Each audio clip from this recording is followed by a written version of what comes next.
Britain's finest unit for forensic investigation, has a groundbreaking new mission. A mission that will put the full arsenal of modern forensics to the ultimate test. For the first time, the cold case team will strive to put a face to some extraordinary human remains from the long, distant past. It's not the kind of face that children would happily look at. It's the kind of face that children would cry at. And that's quite sad for someone who's so very young. Forensic anthropology, facial reconstruction, and painstaking research will open new windows on history as they reconstruct the lives of people not seen for centuries. This historical research is allowing me to investigate people's experiences at different times throughout history. He certainly had a nasty crack to the top of his head. That must have been so painful. So we've got the face, the facial reconstruction, and we've added some textures. Fantastic. That is just superb. The team's latest case surrounds a puzzling skeleton discovered in a medieval Christian burial ground in Ipswich. The archaeologists who found the body believe the man is from Africa. This is really important. What was he doing there? What event could have brought an African to medieval Ipswich? And what led to his demise? I think I may just have found a cause of death. The investigation unearths evidence from the 13th century that will challenge the view of Britain's ethnic past. It's amazing. It's just, it's what gets scientists excited. Is this skeleton irrefutable proof of an African presence in medieval England? And if so, who is he?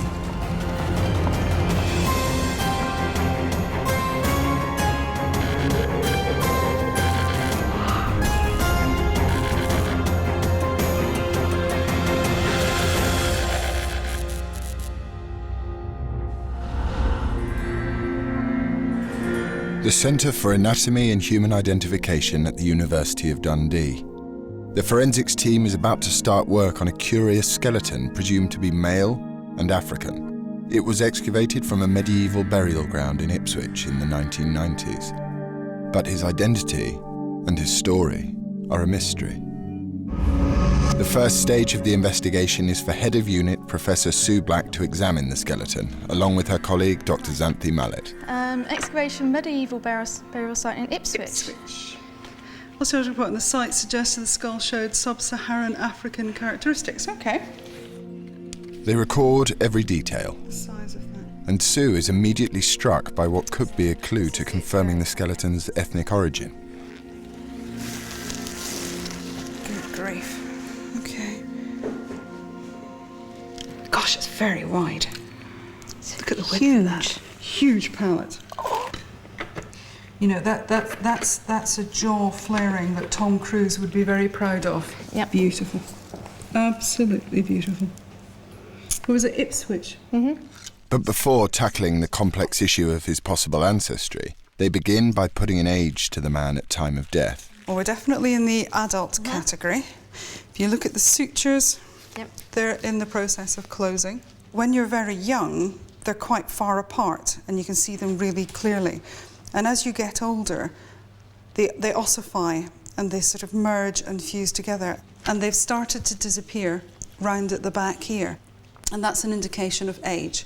So we've definitely got a mature adult here. We've not necessarily got an elderly adult, but we're at the older end of mature. Yeah. Mm-hmm. Not 40s, probably getting a bit older.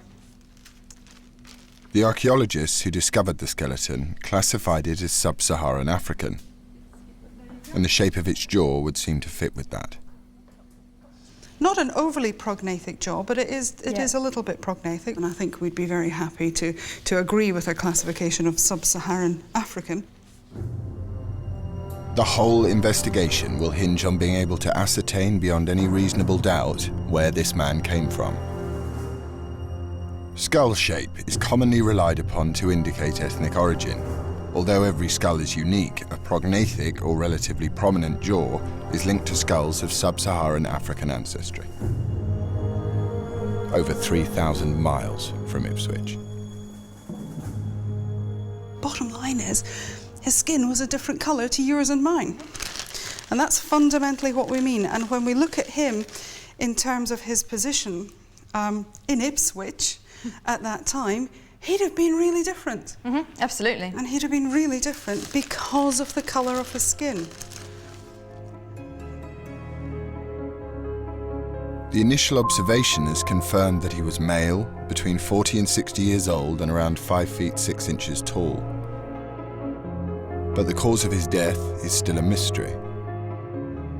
And there's much more they'll need to substantiate about his ancestral origins. He's a very well-developed, mature man, so a lot of muscle development in there. I think height-wise, he's not overly tall. He's sort of middling height, even by UK standards at that time. He's about 5'6", maybe 5'7". But he is, I would say, a 40 to 60-year-old male who may well be African in terms of his origin.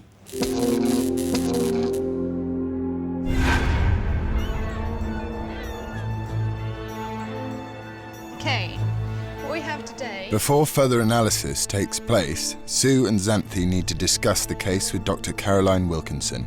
She will oversee the facial reconstruction and is the team's ancestry expert. Angles of the jaw. Ancestry is interesting because that's not something I know a lot about. I know you're much more comfortable with that than I am. The only thing that I picked up, apart from the really heavy, dense nature of the skull, was the palate. The palate was very wide and very big teeth, which was, to me, was a clear indication we're not talking, Anglo-Saxon, Celt kind of dentition at all. I think he's going to have an interesting face. I'll be quite pleased to do a reconstruction on him. And if we're going to do facial reconstruction, we can do it from a laser scan. So. Okay, so you want him laser scanned? Yeah. And they will need to gather a lot more information. You really need to go back and speak to the archaeologists. I think we need to have some idea about where they were found, what type of a site it was, were there any other individuals around them, are we looking at high status, low status, is there anything known about that archaeological site, were there any artefacts? I think that's a really important way to go. Yep. Excellent. I think that's all we can do. Yep. I think what makes him interesting is the potential ancestry. So the fact that we might be looking from somebody who's sub-Saharan African. And in Ipswich, I think in medieval times, that for me is very interesting. It might not be something that in a modern scenario, if I was doing a forensic case, would be in the least little bit unusual. But I can't help feeling that if we go back to medieval times, this is somebody who would stand out.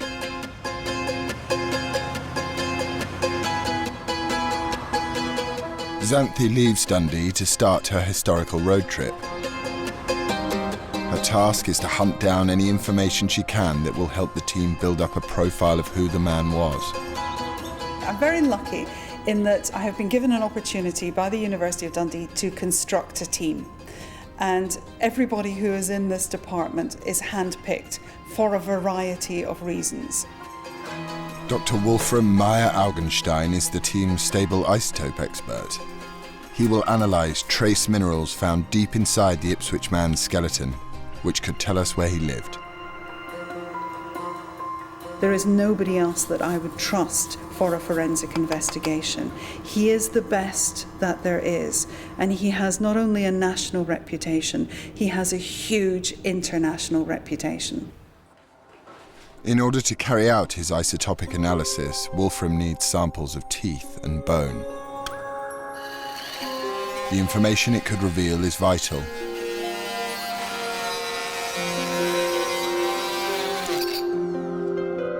A single molar tooth could reveal where in the world the Ipswich man spent his early years, while a small section of his thigh bone could tell us where he was living in the last years of his life.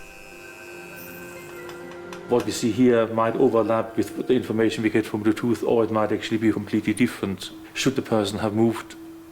And since I understand the person was found in a grave in Ipswich, and you have information that he might be of sub-Saharan descent, clearly he must have moved during his lifetime at some stage.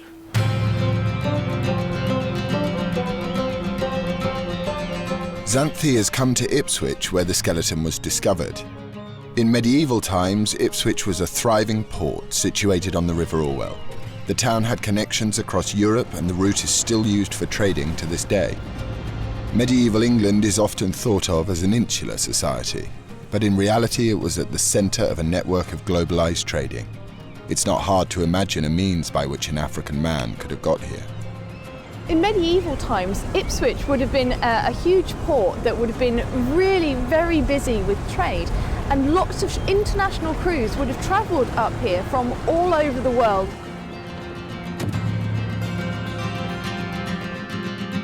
The burial site where the man was found is located near the river. Xanthi's hoping she can dig up some clues about his identity. Xanthi's enthusiasm and her personality and her character makes her ideal for going out and asking people questions, and she does that particularly well. She's meeting Keith Wade from Suffolk Archaeology. They excavated the bodies back in the 1990s before the site was built on as part of a new housing development. Before the flats were built, we excavated the whole site, and the last phase of activity was a cemetery. And it lies within the precinct of a friary, the Franciscan friary, the Grey Friars. And the friary was built in about 1290 and then was suppressed in 1538. This shows all the features excavated on this site. These burials are they're all in single graves. He was where, did you say, approximately? He's up Roughly right there. in the corner? Yeah. Okay. I can show you a photograph. Oh, is this his actual burial? Yeah, that's the actual burial. And as you can see, it looks like a fairly standard medieval burial. And why has he been dated medieval? We have very little evidence, other than the fact that's the type of burials you normally see in the medieval period.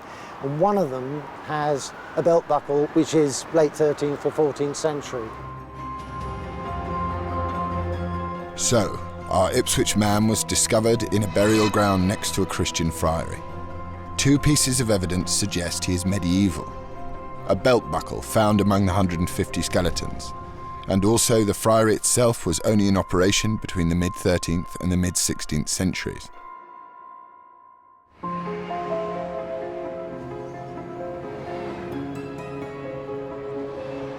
Before the investigation can proceed, there is an important question to answer.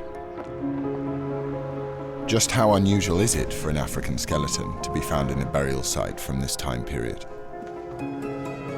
To find out, Xanthi has come to the University of London to meet medieval historian and migration expert Professor Jim Bolton. Nice to meet you. We found a medieval individual who's of African origin. Is that as unusual as my kind of gut instinct is telling me it is? Yes, undoubtedly. Okay. Undoubtedly. It's very unusual indeed. There is some written evidence, I think, of Africans in medieval England, but to find skeletons, I've not come across it before at all. So what do we know about the history of migration to this country? If you go back to the Roman occupation of Britain, then you would expect to find Africans and people from the Middle East here as soldiers, as merchants in particular, and you would expect that because Rome is a multinational empire. Then you get a huge gap, and that's between the end of the Roman Empire, as it were, and almost the 16th and 17th centuries, when Africans begin to come into England because of the slave trade and as personal servants in great households. But between the fall of the Roman Empire, which is 5th century AD, and about 1600, then it is rare to find Africans. It's very rare indeed. And very rare that they should be in a friary as well, because that assumes they've been given a Christian burial. And most of the people I know who come from Africa or North Africa or Spain would be Muslim. So why would they end up in a Christian burial ground? What Professor Bolton has told Xanthi has raised the stakes in the investigation. Between the fall of the Roman Empire and the 16th century, there are virtually no records of Africans in England. This makes the Ipswich man so improbable that the team must be sure of their findings. And the first thing they must prove scientifically is the age of the skeleton. Is he really medieval?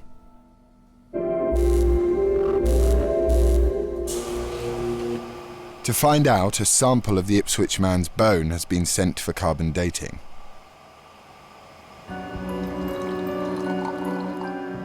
The bone sample is crystallized into a powder which is then combusted in a sealed glass tube and converted into a gas. The gas is then converted back to solid carbon, which can be analyzed and dated.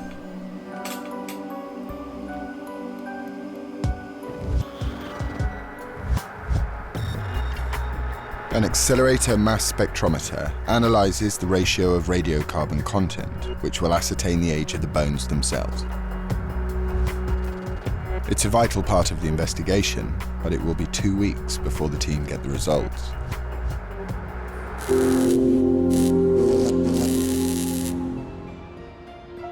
Caroline Wilkinson is responsible for giving the Ipswich man a face. She is one of the world's leading facial reconstruction experts, working on historical faces as well as contemporary criminal investigations.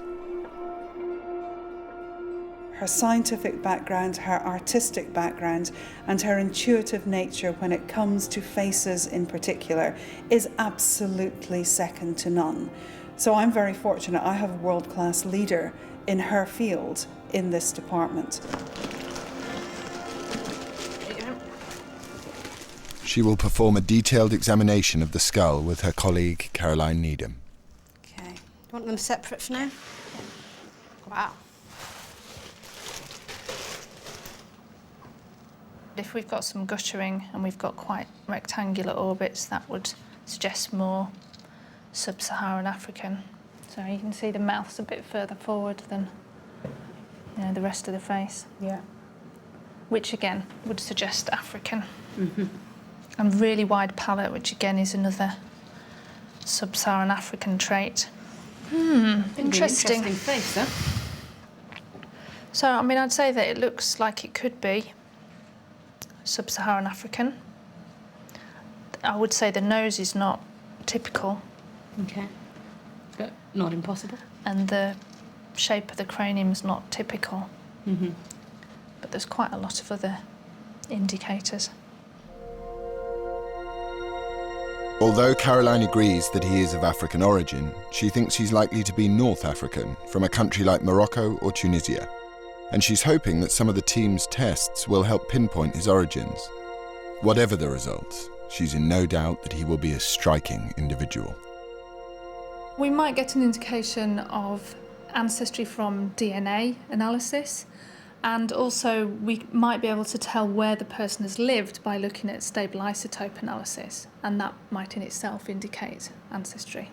It's quite a big, robust, very muscly face, so it's going to be quite an interesting skull to reconstruct. I think he's going to have a very individual face. The first stage of the process is to create a laser-scanned 3D model. This will be used as a base for the layers of facial tissue.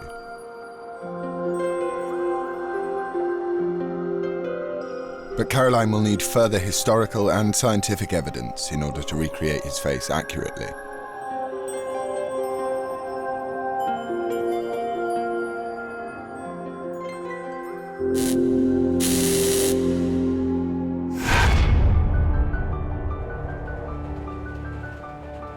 For Xanthi, the lack of knowledge of Africans in medieval England makes researching this case a unique challenge. What was the African doing here? And what would people have made of him? Xanthi has come to the National Archives in Kew to meet a man who has single-handedly been trying to build an evidence-based picture of early African history in England. Onyeka has been researching thousands of medieval documents, and what he's found is fascinating. He has come to the conclusion that the African found in Ipswich would have been treated with more tolerance than we've seen during later periods of history.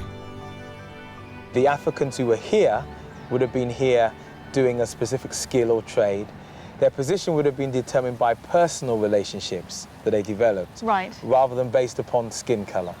There was not a scientific understanding of race. That comes about in the 19th century. Yeah. The idea that human groups fall into different specific racial categories, that was not present in medieval England. How many individuals of African origin would you have found in the UK back in the medieval period? That's difficult for us to know. Yeah. Because during the medieval period, there are not consistent and substantial records. There are few records of the population as a whole, let alone of an African presence. However, having said that, we have in the Abrevito Doomsday Book of 1241, this African. 1241? 1241. So what does this mean? Now, this is an African image, an image of an African, from an account for Derby. The Abbreviato of Doomsday Book was the 13th century version of the original Doomsday Book of 1086, the first survey of the English population. This is one of the only known images of an African in medieval England, but Onyeka feels it's highly significant. But the point is that there was an African that the idea of the African was known in 13th century England. Which is just the right time period. It's just the right period for your African, yes? People draw pictures of them in image-wise, yes? And therefore it is highly likely that Africans were part of medieval society. By the 16th century, there are an increasing number of recorded African images in British history, such as that of John Blank, Henry VIII's favourite trumpeter. But among the 11 million documents at the National Archives is some extraordinary evidence that as the numbers of black people in England increased, attitudes started to change. This document, created between 1595 to 1596, is a record of letters and proclamations created during the reign of Elizabeth I. Okay. This letter is addressed to the Lord Mayors of the major cities, and it says in the letters, if you look, it says the word blackamoors. You notice that word there? It says blackamoors here and blackamoors there. So this is another word for African individual, That's a blackamoor. Right. The word moor by itself means black, and black added on means essentially black. Black. Yes. So it's emphasising what these people look like. Right. But the letter reads, an open letter to the Lord Mayors of London and the Aldermen, his brethren, and to all other mayors, sheriffs, and Her Majesty, understanding that there are of late divers blackamoors brought into this realm, of which kind of persons there are already here too many, considering how God hath blessed this land with great increase of people of our own nation.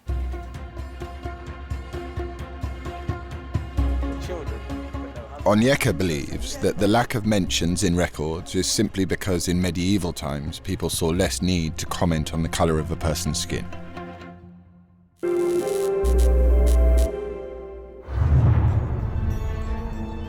So far, the team has relied on anthropology and historical research to establish the origins of the Ipswich Man. But as they reassemble at the evidence board, it's time to see if these conclusions will be supported by some hard science.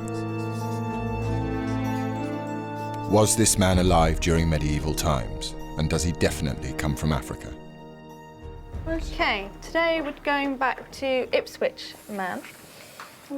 This is the Sub-Saharan African male, possibly medieval, and that's because there was a belt buckle with one of the individuals from that group that was a medieval belt buckle.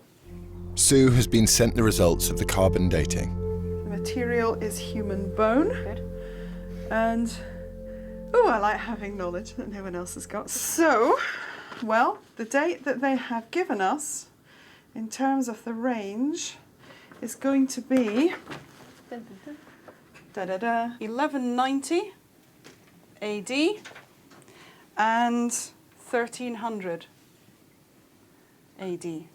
So that's coming in at 805 years, plus or minus 30, before the present date. Wow. Have a white pen, sir. So the date of the Ipswich Man is confirmed. And Wolfram also has some exciting results. And I have a better chance coming from Mars than this guy having come from Ipswich. Because the tooth data definitely put him in a hot climate, near coastal, near equatorial climate.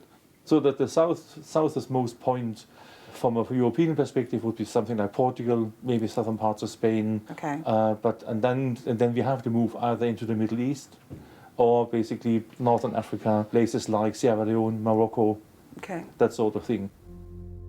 The stable isotope testing of the tooth supports Caroline's opinion that the skeleton is North African. But the tests done on the man's leg bone prove he died somewhere like the UK. bone oxygen data is consistent with where he was buried. Okay. In the broadest possible sense. We can't really say it's absolutely pinpoint accuracy Ipswich, but it's consistent with the UK. And that tends to be consistent, that says this is at least 10 years in this sort of vicinity. If not more. If not more. It's definitely inconsistent with anything that's arid and warm and near equatorial or coastal. We know that he grew up in a Yes, warm, there are two dry different place, and As the opposed last to part somewhere of his cold and life he was miserable. in a cold, There wet are place. two different, and he must have lived in that colder climate for, let's say, at least 10 years. Okay. The scientific analysis has provided two vital pieces of information. The team now have proof that the skeleton dates from between 1190 and 1300 AD and is likely to have come from somewhere in northern Africa or possibly southern Europe, but it has not narrowed it down to an exact country. Nevertheless, this information allows Xanthi to focus her historical research. And for Sue, it opens a new line of inquiry.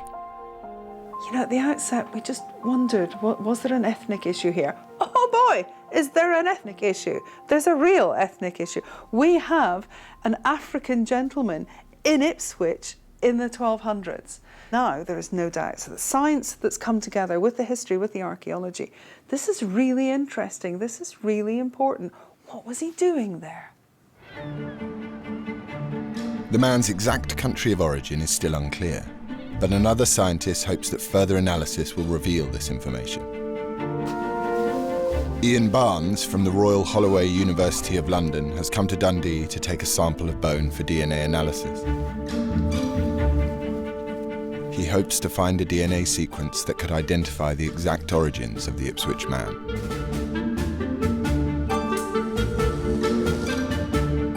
He wears protective clothing to avoid contaminating the sample with his own DNA. One of the concerns is that DNA from other individuals may actually get into the sample. So in order to avoid having our real DNA from the skeleton getting swamped out, we try and work as carefully and as cleanly as possible, and then hopefully we'll be able to get a real sequence out of it that comes from that skeleton, not from outside.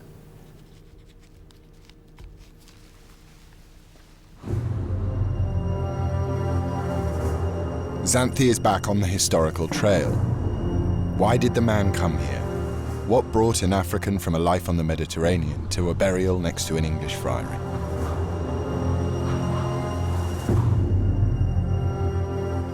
The friary where the skeleton was discovered was built by Franciscan Grey Friars, who originally came over to England from Italy in 1224. The Grey Friars were great travellers, spreading their word and converting people across Europe to their cause. Is this how the Ipswich man came to England? Did he come here as a friar? Xanthi has come to meet Brother Philippe, a modern-day Grey Friar, to hopefully learn more about who our man was. The friary in Ipswich was founded in the first years of the reign of Edward I, so it was certainly founded before 1298 because it was founded by a fellow called Sir Robert Tiptot and his wife Una, and Robert Tiptot died in 1298. So we know it was in the reign of Edward I, probably the 1270s, but absolutely certainly before the 1290s. If he was found within the friary grounds, who would have been buried there? Well, that's interesting because in 1250, Pope Innocent IV, in a letter called Cum Tamquam Veri, gave to the friars the privilege to be able to bury the friars and those of the family, so those people who served the friars. Oh, I see. So the fact that he was in a friary, a burial ground associated with a friary, is indicative he was either a friar or he worked with the friars in support of them. Probably. It would be certainly possible that he could be a friar, I think. On the other hand, it could have been a person who was sort of close to the friars, who worked with them, who did a lot for them or with them, who was buried there. You know, those would be, I say, the two strongest possibilities. One of the individuals within the group had a belt buckle with them, which is medieval. Okay. So obviously that would be a personal possession, wouldn't it? If this was a group of friars, would one of them have had personal possessions with them like that? Well, the friars themselves wouldn't have been allowed personal possessions. The friars would have been buried in their habit, and the Franciscans used a rope to bind themselves, and they didn't have belts. So having a belt buckle would indicate that this was somebody who was not a Franciscan friar, but possibly a lay helper or somebody else who would have been buried in the graveyard. Yeah. Although the belt buckle may not have belonged to the Ipswich man, its presence in the burial ground challenges the idea that he himself was a friar. But to be buried next to a friary, he would have needed to be a Christian, at a time when most of North Africa was predominantly Muslim, and when Muslims and Christians were at war. The friary was built by a man called Robert Tiptoft in the 13th century. This was when Europe and the Middle East were consumed by the Crusades, a series of ferocious wars fueled by the clashing ideologies of Islam and Christianity.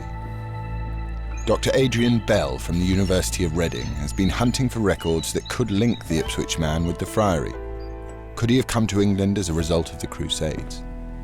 We know that Lord Tiptoft actually built the friary, didn't he? So I understand that there may be a link between our individual and Tiptoft.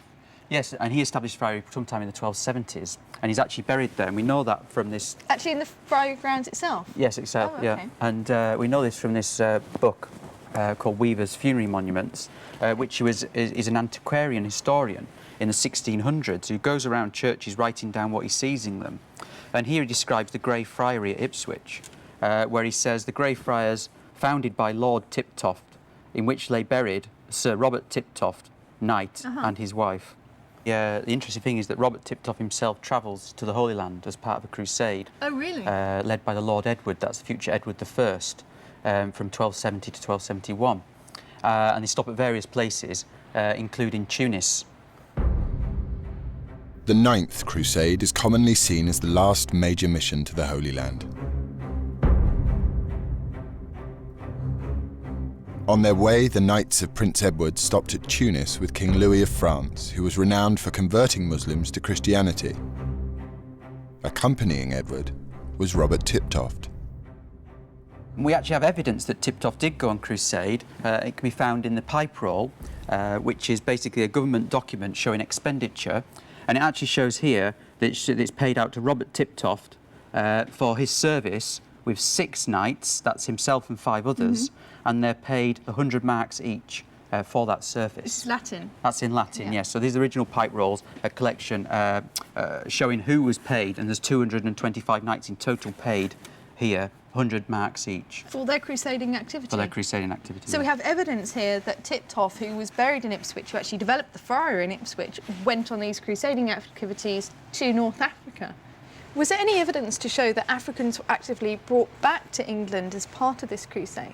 Yes, there is, because in the Floris Historiarum we have an entry for 1272 where it actually says that after their voyage from the Holy Land, a number of nobles, including Thomas of Clare, or Thomas de Clare, who is also with Robert Tiptoft on crusade, brought back 4 captive Saracens.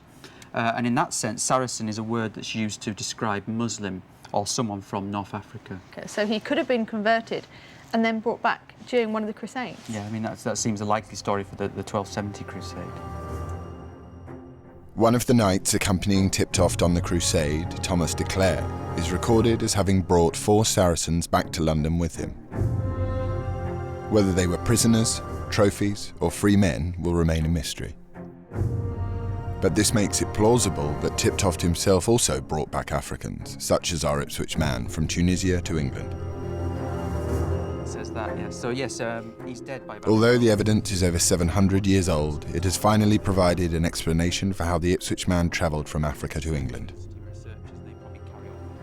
I mean, obviously, we're never going to know exactly why this individual was in Ipswich. But what's interesting is we've actually found a documented case of how people were being moved around the world from North Africa to the UK.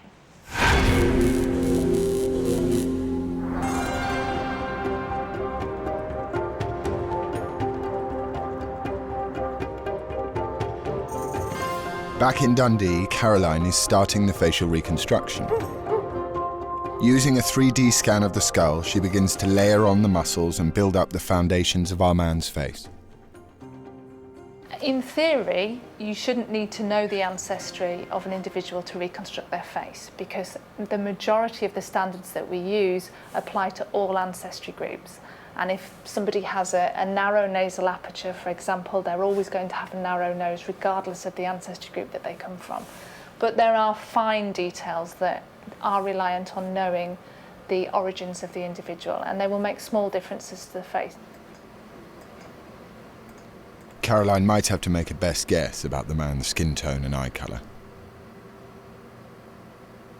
Well, those details will be reliant on knowing whereabouts the individual is from, which is obviously slightly problematic for us. Already, a distinctive face is emerging. I think because it was quite a robust skull that was very large, with heavy brow ridges and clearly a very large neck, I had this preconceived idea that he was going to be quite big and butch, which he is, but he's also got a very nice balanced features that mean that he's a lot more attractive than I thought he was going to be.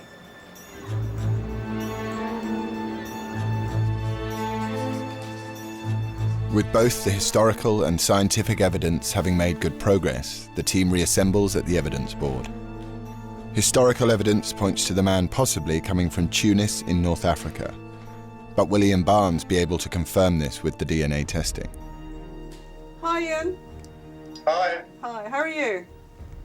Yeah, I'm all right, yeah. How are you? We're surviving. It's a sunny and very warm day in Dundee, which doesn't happen very often. No. Should you be outside? Probably, in bikinis, but it would scare the horses, so we won't do that. What have you got for us?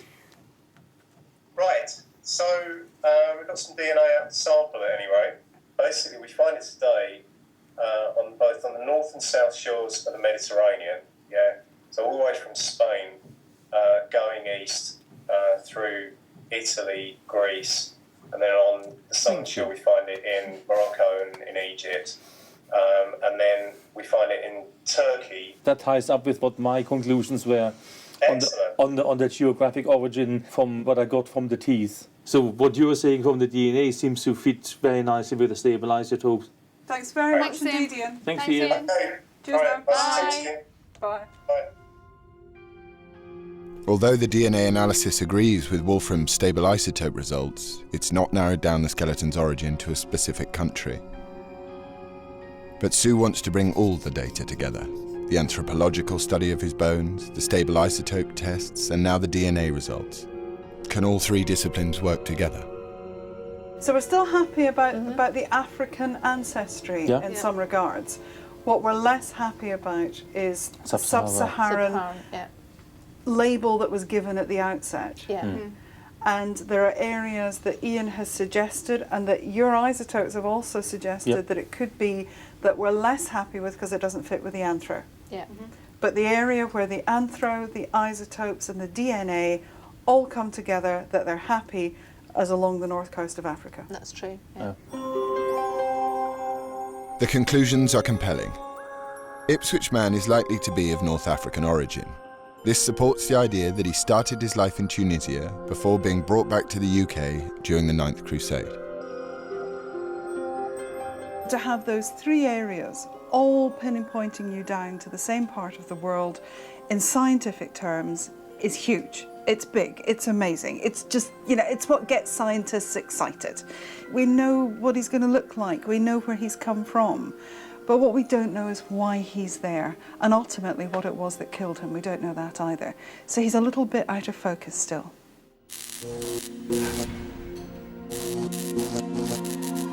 Sue wants to know how he died.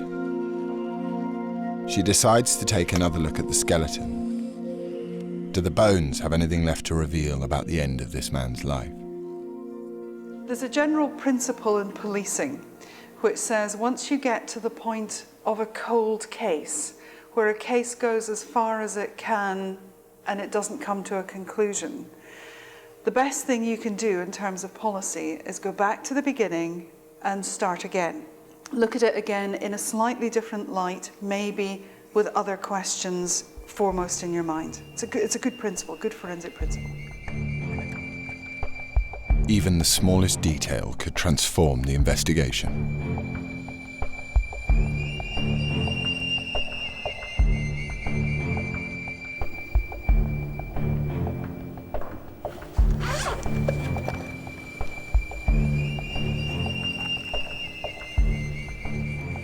As she looks at the spinal column, something grabs her attention. I think I may just have found a cause of death. It's a thrilling discovery. What is interesting, which was missed the last time, is the fact that it looks like he's got a spinal abscess. So that perfectly round hole is pus formation, so that we've got an infection that's going into the spinal canal. What that will do is that will compress the spinal cord. This is at the level of the 9th thoracic vertebrae, so that's going to be affecting lower limb mobility. So that's going to knock out a significant number, probably of the sensory and the motor fibres to the lower limb. There's a lot of pain in that, tremendous amount of pain, and a level of pain that you'd probably want to find some assistance to overcome. I mean, you know, the question is, could that kill him? Well, the bottom line is any form of an infection at any time pre-penicillin can kill you. It may be something as simple as a skin scratch or an abscess on a tooth, but an abscess into the spinal cord, then we're going to be talking about a serious amount of infection, an infectious level. So that, yes, that could well have contributed to his death. That's a large sac of pus-filled abscess. If it's at that level there, then the chances are it's spread throughout the rest of his body. You don't have penicillin, you don't have a means to combat those bacteria. The body system just shuts down. In what could turn into an extraordinary twist in this tale, it appears the Ipswich man was disabled and infirm in the last months or years of his life. It also gives the team a probable cause of death, the holy grail of any forensic investigation. So, the team has a profile of where the Ipswich man came from. They know why he might have come to Ipswich and even how he might have died. But what they still don't know is why he was buried by a friary. What was he doing there?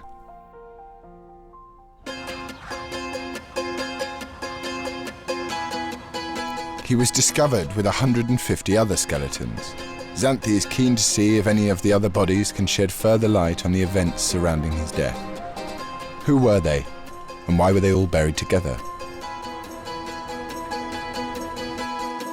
Sue Anderson carried out the original bone study of the skeletons. At the St Nicholas Centre, next to the site of the medieval burial ground, 12 of the skeletons found near the Ipswich man have been laid out. So this is our burial population from the gravesite just up the road, isn't it? So what are we looking at here? We've got 12 individuals laid out. Yeah. What's unusual about this population then? It's got quite a high proportion of pathological specimens and also quite a high proportion of men and older individuals. It quickly becomes apparent that this is no ordinary group of skeletons. This is probably something called diffuse idiopathic skeletal hyperostosis. Oh, we've got some pathology here. He's got areas of infection and inflammation on his legs. He had quite an enlarged frontal bone. So he would have looked unusual as well? Yeah. This would be a result of a number of disease processes, wouldn't it? There's basically no cavity there, is there, for the white blood cells at all? That's weird. And bone should not look like that, should it? You've got 3 vertebrae completely fused here. Another pretty unhealthy individual. He's got a disease called Paget's disease. Almost all the bodies exhibit signs of debilitating disease or injury. Much finer. It's got a very large abscess formed here. So she's got a spinal abscess. Now that's interesting because the individual that we're looking at had a spinal abscess. Yeah. And certainly that one isn't healed. No. So this would still have been active at the time of death. Yeah. So none of these people are healthy, are they? There's nobody here that just, I don't know, fell over and hit their head and died. These are all people who've had some long-term pathology, disease that's showing that they've had long enough that it's showing in their skeleton. Exactly, yeah. So it's not something that's killed them quickly. No. They're an interesting population, aren't they? Yes.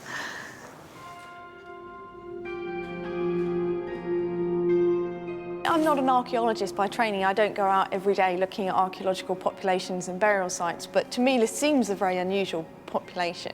My first impression of this group is that we're looking at a group that have been buried together for a reason. This is not a natural kind of demographic of a burial site that I would expect to see. So my response when I see all of this together evidentially is that we're probably looking at an infirmary population, people who are being cared for and were buried there as a result of their disease or other pathology processes. This site was a final resting place for the profoundly sick. But why? How would a friary have ended up associated with a graveyard full of the diseased and infirm?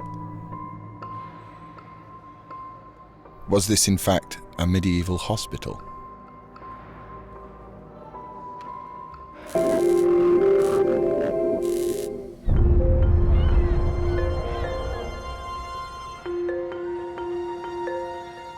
Angela Montfort has written a book that explores the link between friars and medicine in the medieval period. Xanthi has asked her to come to Dundee to see the Ipswich skeleton. The Franciscans in particular were known as apothecaries. Oh, really? They would grow herbs for medicine in the infirmary, the friary infirmary garden. And we know that the friars used to give medicine charitably to people. Is it likely that the friars would actually have been taking care of these individuals on site? There are quite close links between the friars and medicine. When St. Francis first told his friars to serve the poor, he was expecting them to visit the sick. The whole view of medicine and life generally was that it was all one integral part, and that the medicine of the soul was also important as the medicine of the body. And so a medical friar could treat both of them. And in fact, some friars were called the physicians of the soul. At a time when religion and medicine went hand in hand, the friars were helping to treat the sick not just with prayers, but also with what was then state-of-the-art medicinal knowledge. Would their treatments have been used to help treat the Ipswich man as he succumbed to the pain and disability of his spinal abscess? Dr. Tig Lang is a herbalist who has studied the use of herbs in medieval medicine. What are we going to be making Well, today? we're going to be making an ointment that would have been used for paralysis. It's mentioned in a herbal called Of the Virtues of Herbs, or Maca Floridus on the Virtues of Herbs. And this herbal was around in the period that we're talking about with your skeleton. And the recipe itself reads, this ointment will wonderfully help to the palsy. That means it will wonderfully help to heal paralysis. What it actually is isn't an ointment, it's a rubbing oil. And what they're basically intending to do is massage. They say here, if the patient is often with this ointment rubbed with, I love this bit in the English, with hundes sumdel harder, which means with somewhat hard hands. So they're obviously dealing with somebody who's massaging quite firmly. And this ointment will make all his body supple and easy. Oh, okay. Sorry, what we have here is dried pellitory. Okay. And Dr. Lang is demonstrating how the herb pellitory could have been used by the friars.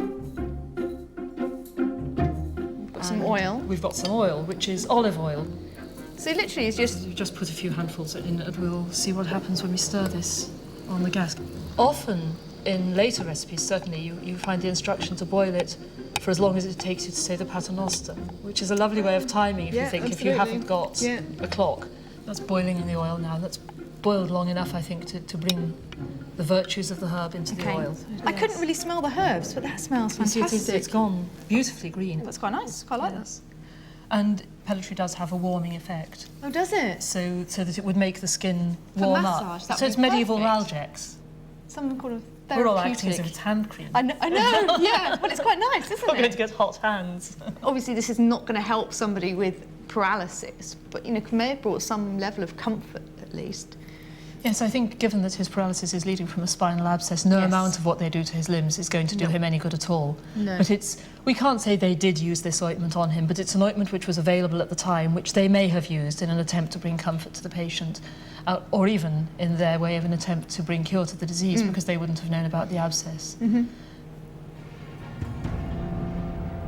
But I think what's nice now is we know that this individual had quite a serious spinal abscess, and I also now know that they grew herbs and they produced some sort of medicinal herbs for treatment of paralysis. So it's nice to know that even though they couldn't have done anything to assist with the abscess specifically, he may have been getting some sort of palliative care that may have at least eased his discomfort, because this would have been a really uncomfortable, painful condition.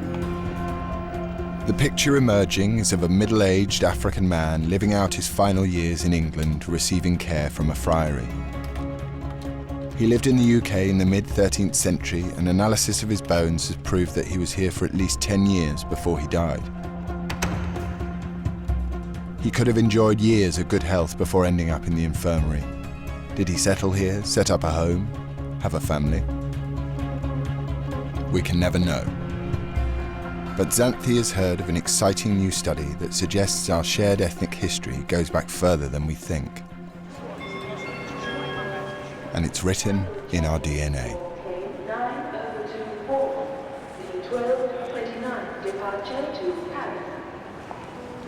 St Pancras International Railway Station, a modern-day symbol of the global travel that has helped create our ethnically diverse nation.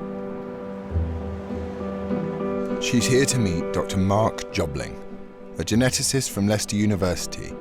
His studies on the male Y chromosome could help support the idea of an early African presence in the UK. What would you say the normal view of ancestry in England, the UK, is? Well, I think the history books are dominated by the stories we all know about Anglo-Saxons and Vikings and Romans before them, and then maybe Celts and Picts and so on. So there isn't much of a place for Africans in that story. So what is the actual ancestry? This pale skin, is it kind of hiding a more complex ancestral past? Well, it's certainly, in our study, we find that it does hide a bit of a more complex past, yes.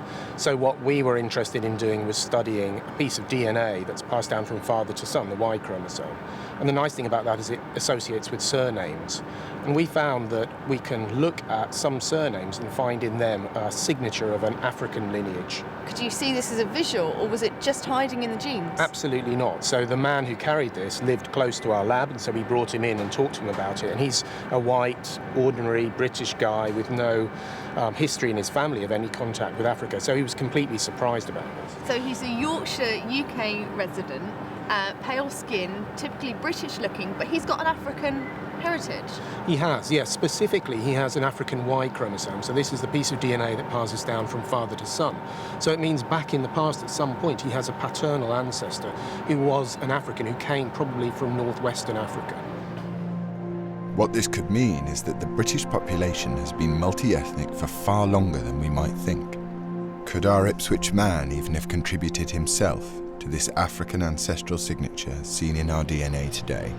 So the individual that we've been investigating is of African origin, we know that, and he's buried in Ipswich. Is there anything that you know of that could suggest any information that he could have been mixing with the population as far back as the medieval period? Well, there could have been. From our evidence at the moment, we can't say that, but we could imagine finding other surnames where we can trace the history back into the medieval period.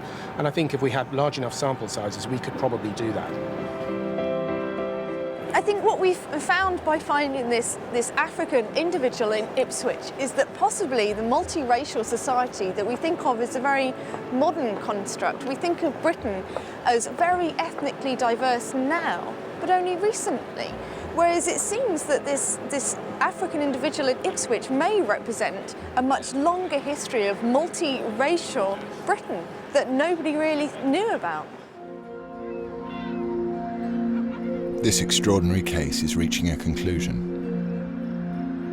Using the modern arsenal of forensic science and historical detective work, the cold case team has painstakingly reconstructed a story that could have stayed buried forever. Possibly born a Muslim in 13th century Tunisia, our man could have come to England during the Ninth Crusade, converting to Christianity before living here for some time. As he succumbed to the pain of a spinal abscess in later life, he was very possibly nursed to his death by Franciscan friars, leaving behind irrefutable proof of an African presence in medieval England.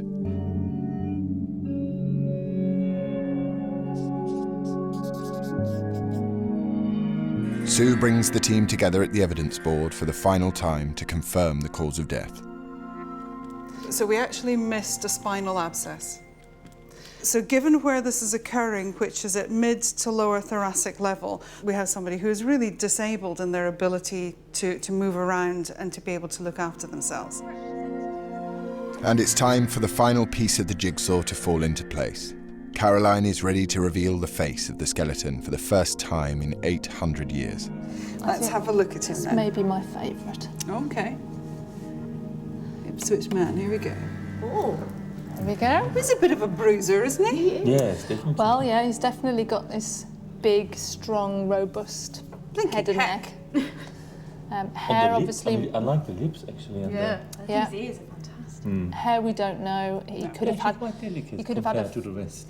He could have had a full beard. He could have had lots of hair. He could have gone bald. We have no idea. So, which is why we haven't given him any of that. And we've also got this quite massive neck as well. Yeah, but he was very well. I think he's quite beautiful, actually. He's got a great face. Yeah. What is interesting is that the historians are saying there is evidence that we have African individuals in the UK and in England, specifically from Roman times. We've certainly got them in the medieval times. We've even got a situation in history where in Tudor times, Elizabeth I is saying, actually we've got too many, we need to stop this, we need to send them back. And how do you go from a small number of individuals to a community to such a point that you've got the monarchy saying this is too much, we have to be able, we have to stop this happening.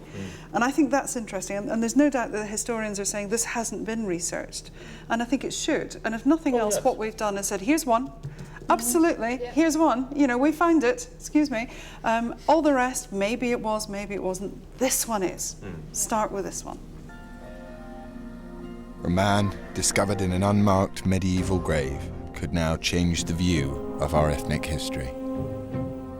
The first impressions, I think, of this case were not very exciting, is the honest truth. And we should learn from that. We really should learn from that. That it's always the case that the ones that look as if they are the most boring often end out to surprise the heck out of us and become really some of the most interesting stories. We have scientifically identified beyond all reasonable doubt, which is all any court in the land will ask of us, is that this individual is of African ancestry. We're happy with the age, we're happy with the sex, we're happy with the stature, and we're absolutely confident on the ethnic or geographical origin of this individual. That's rare. That's very, very rare to get to that point of certainty on ethnicity. And in terms of human history, migration patterns, this is terribly, terribly important.